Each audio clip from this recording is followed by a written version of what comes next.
Tausiah dalam kata menyambut bulan suci Ramadan yang akan disampaikan oleh Bapak Dr. Haji Ridwan Jalil MPD, sekaligus lagi dengan doa bersama kepada Bapak dan Ibu sekalian. Iya, dengar. Tidak apa-apa lah. Bu Siti ya. Coba kau. Jangan ngomong.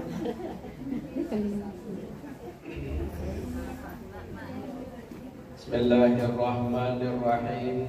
Assalamualaikum warahmatullahi wabarakatuh. Waalaikumsalam warahmatullahi wabarakatuh.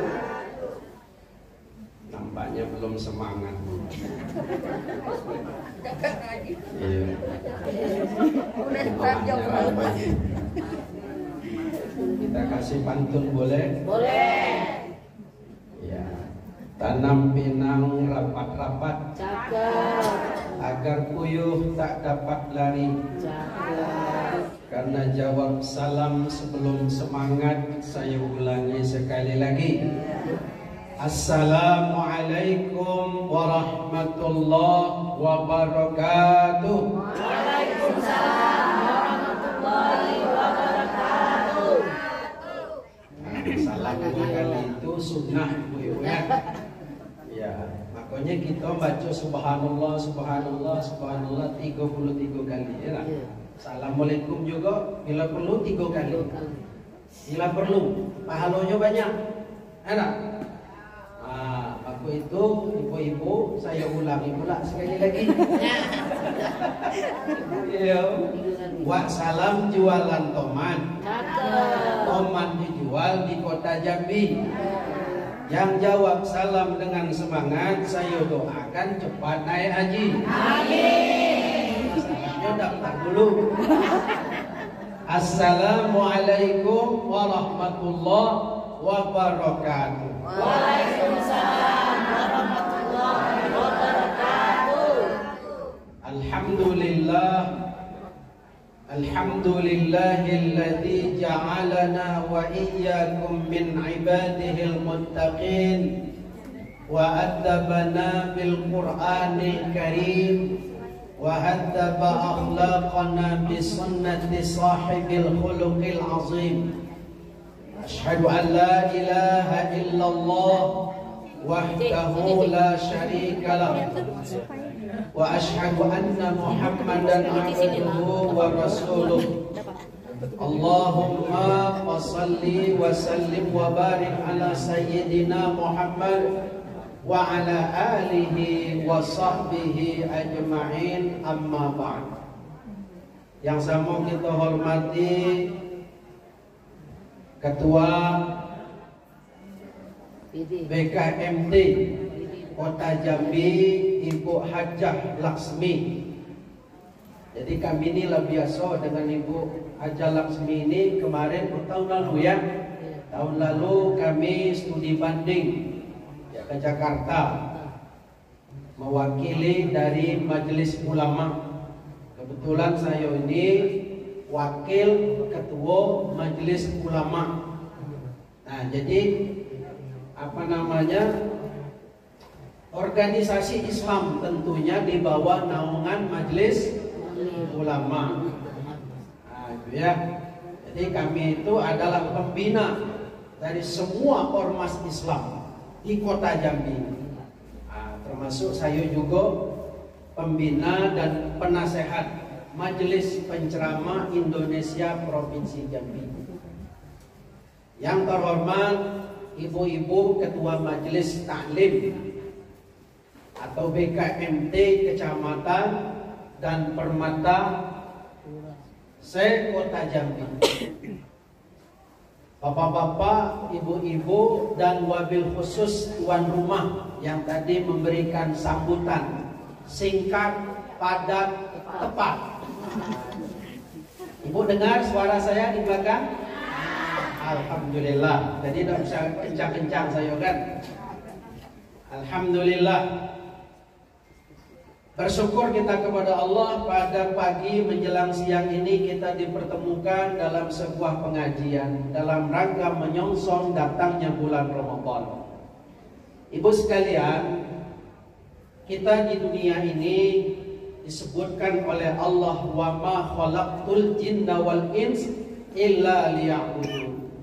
Tidaklah aku ciptakan jin dan manusia melainkan untuk beribadah kepadaku, kata Allah.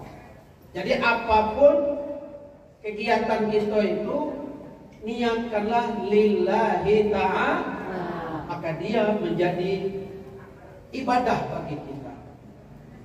Ya, itu Bu. Jadi di ayat yang lain disebutkan fatazawwadu fa inna khairaz zadi taqwa. Sebaik-baik bekal adalah bekal takwa kepada Allah Subhanahu wa taala. Karena kita ini bakal mengakhiri hidup kita. Betul tak Bu? Cuma tinggal nunggu giliran, ada yang cepat, ada yang lambat. Itu tidak tahu, tak siapa duluan di antara kita yang banyak-banyak ini tidak tahu. Mungkin yang duluan meninggal yang sedang bersandar-sandar di dinding bisa. Iya, itu tak tahu, tinggal nunggu giliran, ya kan? Makanya ibu, kita berbekal yang sebaik bekal adalah takwa kepada Allah. Banyak sholat, banyak ngaji, itu bekal kita, ya kan? Jangan sibuk dengan dunia. Ini ada ibu-ibu saya tengok sibuk mengumpulkan cincin emas baik. Setiap menang arisan beli cincin jari kelingking, menang lagi arisan beli lagi jari manis, beli lagi cincin. Udah terkumpul emas tuh di cincin tuh tadi, awak mati. Innalillahi wa inna ilaihi raji'un. Nah, suami kita pas saat memandikan jenazah kita, aku kata dia, nangislah dia. Aduh deh, ngapalah deh, kau cepatnya dulu ya bang deh, abang cinta dia lagi. Dicabutlah jari cincin tadi tuh, di jari tadi. Cabutnya emas tadi dari jari kelingking. Cabut, alhamdulillah. Cabut lagi jari manis, alhamdulillah. Cabut lagi jari tengah, alhamdulillah. Dapat modal kawin lagi. Makanya Bu, jangan lalai kita mati tidak sekubur. Kita mati tidak sekubur. Kita akan mempertaruhkan ya amal-amal kita nantinya di hadapan Allah itu sendiri. Suami kita sudah tidak ada orang bilang sehidup semati. Bohong, enggak betul lah.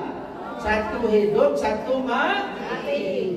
Ketika ibu sudah di dalam kubur, terbenam dalam tanah, begitu suami kita nimbunnya itu dipijaknya tanah gitu. Terbenamlah kau di sini, yo. Awak ngatur sehidup semati. Maka oleh karena itu ibu sekalian luar biasa. Saya tengok tadi apa yang disampaikan ibu ketua tadi memang sesuai. Ya, surah yang dibaca ya surah Yasin, surah Waqiah, dan yang lain-lainnya, surah An-Nas, surah Al-Ikhlas, surah alkohol enggak ya? Surah alkohol pula. Nah, alhamdulillah berarti ibu-ibu memang sesuai dengan kajiannya BKMT, Badan Kontak Majelis. Berarti setiap kali duduk selalu mengkaji dan mengkaji. Alhamdulillah. Nah, ibu sekalian, sekarang kita dalam bulan Sya'ban. Bentar lagi bulan Ramadan. Nah, bulan Sya'ban ini apa keistimewaannya ibu? Kalau dalam bulan Rajab ada satu hari, satu peristiwa namanya Isra Mi'raj. Orang ingat pasti bulan Rajab Isra Mi'raj. Orang ingat. Termasuk juga bulan Ramadan orang pasti akan mengingat Lailatul Qadar. Sementara di dalam bulan Sya'ban orang lupa bahwa di dalam bulan Sya'ban itu ada nisfu Sya'ban. Nisfu Sya'ban ini ibu-ibu sekalian adalah bulan di mana malaikat di langit berhari raya. Jadi kalau gitu hari raya itu Idul Fitri dan Idul Adha. Senang gitu hari raya.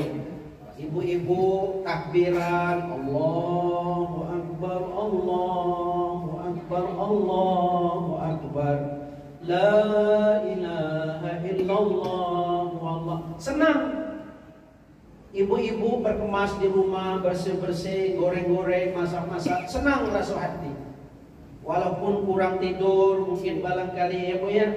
Kemudian duit itu yang baru-baru sudah itu amplopi untuk ngasih anak cucu besok pagi. Betul tidak Bu? Itu realita. Senang gitu. Hari raya gitu. Nah di langit sana malaikat juga ada hari raya, yaitu malam nisfu Sya'ban. Malaikat di langit senang berhari raya. Saking senangnya dia turun ke langit dunia, mendengar siapa di antara ibu-ibu majelis taklim ini yang nangis di malam nisfu Sya'ban, minta dikabulkan doanya. Ya Allah, kabulkanlah doa kami ya Allah. Kami belum berangkat ke Mekah ya Allah. Kami belum berangkat umroh dan haji ya Allah, kabulkan. Nah malaikat ketika itu turun, dengar dia. Oh Masya Allah, ini ibu luar biasa berdoa. Sungguh-sungguh dia malam nisfu Sya'ban, orang tidur dia munajat kepada Allah. Didengar malaikat, malaikat pun membantu mendoakan gitu. Ya Allah, lah bertahun-tahun nampaknya dia pengen nak pergi ke Mekah. Kabulkanlah ya Allah. Nah ibu sekalian, berkat doa malam nisfu Sya'ban, jangan lupa ibu-ibu berdoa malam itu. Insya Allah, insya Allah dikabulkan Allah. Bapak ibu yang ingin berangkat haji dan umroh, dikabulkan Allah. Tapi dengan catatan, ya, berangkat dengan ustaz ya ibu ya. Berangkat dengan Ustaz Ridwan ya. Siapa yang nak berangkat dengan Ustaz Ridwan, insya Allah bulan Oktober sudah ada yang daftar, sudah 6 orang dengan saya. Berangkat dengan saya. Ada banyak-banyak kak kita orang. Saya target cuma 30 orang. Tahun yang lalu di bulan Oktober juga 25 orang. Target tidak banyak. Kenapa? Karena memang hotelnya bintang 5. Nah, jadi ibu-ibu yang nak berangkat saya langsung pembimbingnya sampai ke sana. Ada anak saya di sana. Anak saya kuliah di Mesir lah 8 tahun. Jadi sekarang ini karena dia sudah selesai S2-nya, tinggal ujian saja lagi, dia ngetem di sana di Mekah. Jadi tiap hari pulang kerja dia di Mekah. Nah, ibu ya, Ibu Haja Laksmi, Ibu Haja Laksmi istri saya ini orang Sarulangun Bu. Nah, pasti ibu kenal karena bertetangga ya. Nah, masih ada hubungan keluarga istri saya dengan Ibu Haja Laksmi. Jadi ibu sekalian, insya Allah maka itu keutamaan bulan Sya'ban ini ada nisfu Sya'ban. Kemudian yang kedua, bulan Sya'ban ini disebut bulan Rasulullah. Karena Nabi pernah menyebutkan gini, Inna Rajab syahrullah, sesungguhnya Rajab bulan Allah, wa Sya'ban syahri, dan Sya'ban bulanku, kata Rasulullah. Wa Ramadan syahrul ummati, Ramadan adalah bulan umatku. Oleh karena itu ini bulan Rasulullah, jadi bulan yang mulia itu. Jangan kita sia-siakan. Banyak kita baca Quran, banyak kita beramal ibadah. Kenapa? Karena kemuliaan yang ketiga bulan Sya'ban ini ibu sekalian adalah bulan di mana amal ibadah itu diangkat oleh Allah Subhanahu wa taala. Dalam hadis diriwayatkan, idza dakhala Sya'ban, apabila masuk dalam bulan Sya'ban, Maka turfa'u fihil a'mal ila rabbil alamin. Maka ketika itu amal-amal ibadah kita yang setahun ini, ada amal harian, ada amal mingguan, ada amal bulanan, dan ada amal tahunan, diangkat, dilaporkan kepada Allah. Lalu Rasulullah katakan, aku ingin dan aku senang ketika amal itu diangkat naik ke langit, aku sedang melaksanakan ibadah puasa. Makanya kita disunahkan melaksanakan ibadah puasa. Puasalah kita di bulan Sya'ban ini. Yang belum bayar puasa qadanya segera dibayar sebelum tanggal 28 Sya'ban. Sebelum tanggal 28 Sya'ban, karena 28 itu menurut pendapat ulama ya sudah tidak boleh lagi kita mengqadha puasa. Kenapa? Dikhawatirkan sudah masuk ke bulan Ramadan. Maka sekarang kalau sudah 28 sudah lampu merah, sekarang masih lampu hijau. 26, 25 sudah lampu kuning. Sekarang baru tanggal Sya'ban berapa nih? Tanggal 8 Sya'ban. Masih banyak. Ayo yang belum selesai bayar qadha puasa segera. Kalau tidak, dikhawatirkan kita mendapat sanksi dari Allah Subhanahu wa taala. Karena sampai sekarang belum juga menyelesaikan, sampai datangnya Ramadan, maka kita akan terkena fidyah, hukuman. Berpuasa terus, dibayar terus puasanya, kemudian dapat sanksinya kita juga memberi makan orang miskin. Karena kita melalaikan puasa. Nah, maka itu segera, ya, segera. Semuanya ini adalah untuk upaya kita mendekatkan diri pada Allah Subhanahu wa taala.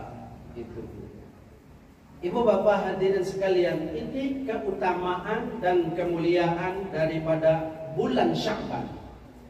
Maka oleh karena itu sebagai ibu-ibu, marilah ya, apapun aktivitas kita, benar-benar kita mengabdi kepada Allah Subhanahu wa taala. Nah, di dalam sebuah hadis dikatakan, ahlul ma'ruf fid dunya hum ahlul ma'ruf. Orang yang selalu berbuat baik di atas dunia ini, maka akan diperlakukan dengan baik di akhirat kelak. Hadis riwayat Bukhari Muslim. Jadi ibu-ibu yang berbuat baik nanti akan diperlakukan dengan baik di akhirat kelak.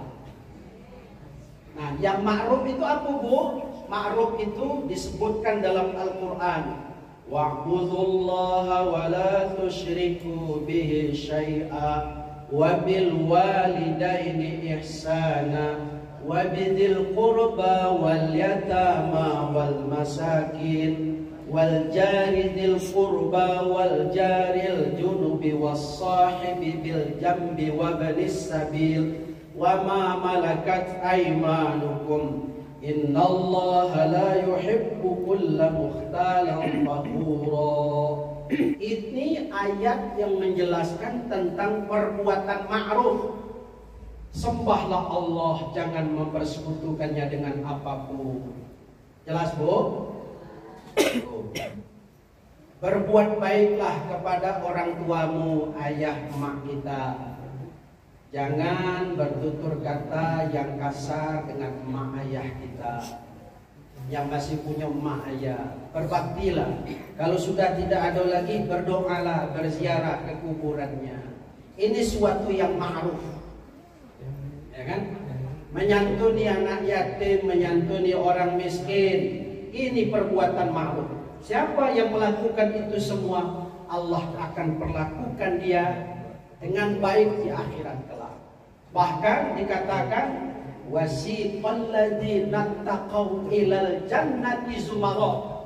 Nanti dia akan masuk ke dalam surga bersama orang-orang terbaik, rombongan majelis taklim masuk surga. Amin. Lalu para malaikat yang menjaga itu mempersilahkan. Salamun alaikum tibtum fadkhuluha khalidun. Silahkan masuk ibu-ibu majelis taklim. Tuh. Bu. Bu. Bu.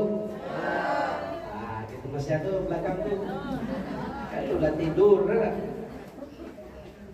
Mau masuk surga, Bu? Ah, saya tanya, mana? Malaikat penjaga pintu surga itu siapa no? Nah, malaikat Ridwan yang ceramah Ridwan. Ayo dengar baik-baik. Ayo. Jadi gitu Bu, kita setiap kehidupan kita gunakan etika Bu ya. Saya bermalam-malam ceramah Isra Mi'raj dari satu tempat ke tempat lain sebulan nih Bu, tiap malam. Bersama istri saya itu tukang supir. Nah, istri saya lah nyupir Bu. Ke Saralangun, ke Tebong, istri saya lah yang nyupir. Nah, di antara audiens saya itu, ya kan, pendengar saya ceramah itu ada ibu-ibu yang nyeletuk setiap kali ceramah. Biarlah Ustaz. Betul. Sudah tuh saya bilang, ibu-ibu yang megang HP-nya harap di nonaktifkan dulu kecuali yang memang untuk merekam ceramah. Ini tidak dengar ceramah, main Facebook. Manolah tak masuk ceramah saya. Kalau merekam saya ceramah nanti di rumah diulang lagi, bagus. Macam ibunya nah. Bagus. Nanti disebar Bu ya, ibu dapat pahala. Siap langsung. Bagus, dapat pahala gitu. Ini tidak ada ibu di sana. Saya ceramah. Iya, saya bilang ibu-ibu yang main HP, yang main Facebook, main WA, scroll matikan dulu. Di silent dulu Bu ya. Marah dia dengan saya. Ibu tadi. Nah, ustazku main HP juga. Mana pula? Itu depan ustaz tuh nah. Ada yang pakai tiang tuh, rekam tuh. Itu katanya. Matikan juga Ustaz, tidak ada adil, masa kami yang mati? Astagfirullahaladzim. Ya Allah, ibu kok ketusnya. Masya Allah. Nah ibu sekalian janganlah Bu ya, kita pakai etika. Kalau dengar orang ceramah Bu dalam pengajian, janganlah macam itu. Apalagi pakai interupsi. Aduh Bu, saya ceramah, tidak usah saya sebutkan. Ya, pakai interupsi dia. Saya sedang ceramah, interupsi Pak Ustaz kata dia. Dalam ceramah tak boleh Bu, tak boleh. Nanti ada ruang tanya jawab baru. Betul tak Bu? Pakai etika. Ceramah juga pakai etika Bu. Kalau saya di majelis ulama banyak penceramah tuh. Ada yang baru belajar lah tampil, ya kan? Saya bilang kau tampil di SDB dulu. Tidak, baru belajar tampil di BKMT. Akhirnya apa Bu? Nah akhirnya ceramah tadi tak karu-karuan saja. Nah, makanya Ibu seleksi betul gitu. Nah, saya juga kenapa nasihat penceramah kan saya nasihati ustadz-ustadz yang ceramah di lapangan jangan vulgar. Tahu Bu vulgar? Mencarut-carut. Ada penceramah yang mencarut lah gawe mula dari awal sampai habis mencarut pula gawe. Ada yang macam itu. Nah, kita sebagai majelis ulama ini dikasih tahu jangan yang seperti itu jangan. Kita utamakan akhlak baik penceramah maupun pendengar akhlak. Nah ibu-ibu gitu juga Bu. Jadi ada cerita Bu. Jam berapa kita tuh? Jam 12 pas. Yo, jam 12 pas. Tak jadilah cerita nih. Dikit lah apa ya? Apa dikit lah 3 menit.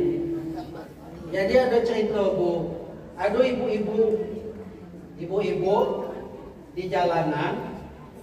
Kemudian ditanya oleh kawannya, Bu dari mana? Dari rumah Pak RT. Loh kok muka ibu ngapa bengkak-bengkak Bu? Macam telur yang sore. Itulah tadi aku nak ke rumah Pak RT, aku nak ngasih tahu Pak RT, aku ni dipukul lagi aku ni nah. Sampai buka-buka buku aku ni ha. Aku nak melapor dengan dia maksudnya.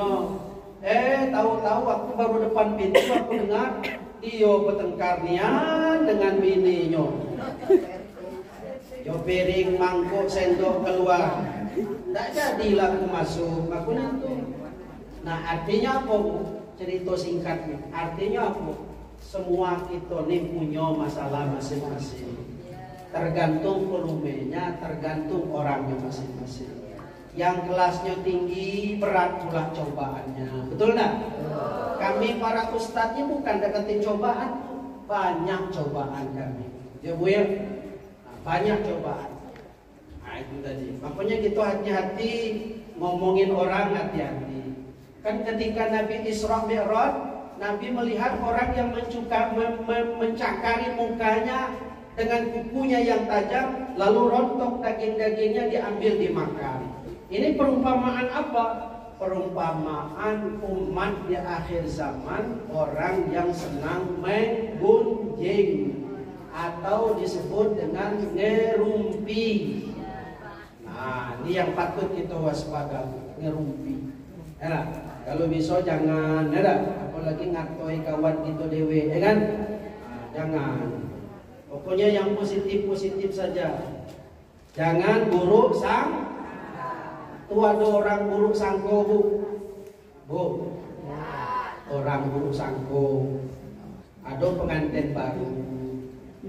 Nah, jadi pengantin baru ini tadi sudah selesai pengantin, duduk siangnya, malamnya setidurlah malam tuh pengantin baru. Wah, tahulah, pahamlah Bu ya. Pahamlah ibu pengantin baru. Tapi sayangnya mertua kok buruk sangko. Tuh. Pada malam itu Bu, yang istrinya ini pengantin baru ini sakit gigi. Oh, sakit gigi. Malam hari lah jam 2 malam. Aduh. Jam 2 malam. Aduh. Nah, kamar bapaknya, kamar mertuanya bersebelahan pula. Dengarlah mertua tadi. Aduh. Sakit. Nah, mertuanya lah salah paham pula sebelah. Ya. Apa kata lakinya? Sudahlah dek, tahan bela dulu. Besok pagi baru kita cabut. Apa kata mertua sebelah itu? Ya Allah, besok pagi baru dicabut. Mati anak aku sebelah itu tadi. Akhirnya diterjangnya pintu kamarnya, terjangnya, kurang ajar kau yo, mati anakku. Sekarang juga dicabut. Pak, apa maksud Pak sekarang juga dicabut? Ini Pak, anak kita sakit gigi gitu kan. Itu Bu, salah sangko. Makanya sebelum terjadi sesuatu itu ditengok dulu, diseleksi dulu, ya Bu ya. Baik Ibu sekalian, sudah jam 12. Kesimpulan pengajian kita pada kesempatan ini, marilah di dalam bulan Sya'ban ini kita bersungguh-sungguh. Insya Allah Kamis malam Jumat tanggal 14, ya. Insya Allah ini 10 Sya'ban. Silakanlah Ibu datang ke tempat masjidnya masing-masing untuk melakukan amaliyah-amaliyah.